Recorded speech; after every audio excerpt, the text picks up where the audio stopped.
Families இன்றைக்கி night நம்ம வீட்டில் என்ன ஸ்பெஷல்னா, இன்றைக்கி நம்ம நேரமாகவே எல்லாமே செஞ்சுட்டோம். அதாவது மதியம் செஞ்சதே தான் இருக்குது. இப்போ நம்ம தேட்டருக்கு கிளம்பிட்டோம். 6 மணிக்கு இந்த ஷார்ட்ஸ் எடுக்கிறேன். பட் இந்த ஷார்ட்ஸ் வந்து 8 மணிக்கு நம்ம சேனலில் வந்து போஸ்ட் ஆகுது. நான் ஷெட்யூல் போட்டுருவேன். வாங்க சூடாக சோறு வச்சிட்டேன். சப்போஸ் தேட்டருக்கு போயிட்டு நைட் 11 மணி ஆகிடும். நம்ம ஹோட்டல் போகிற ஐடியாவில் இல்லை. அதனால சோறு வச்சிட்டேன். தயிர் இருக்குது. இது சிம்பாவுக்கும் பட்டுக்கும் போட்டுக்கலாம். நம்ம மதியம் வச்ச சாப்பாடு தான். மதியம் ஆக்குனா கறிக்குழம்பு இருக்குது.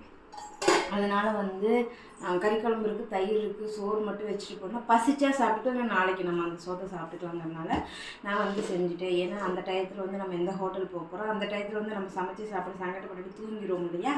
அதனால ஏகே படத்துக்கு தான் போகிறோம். ஃபஸ்ட்டு ஷோவுக்கு போகலான்னு தான் ஒரு ஃபீலு. பட் ஆனால் எங்களுக்கு முடியல. அதனால ஈவினிங் ஷோக்கு 7 o'clock நமக்கு வந்து ஷோ. நம்ம போயிட்டு வந்துட்டு எப்படி இருக்குன்னு பார்ப்போம்.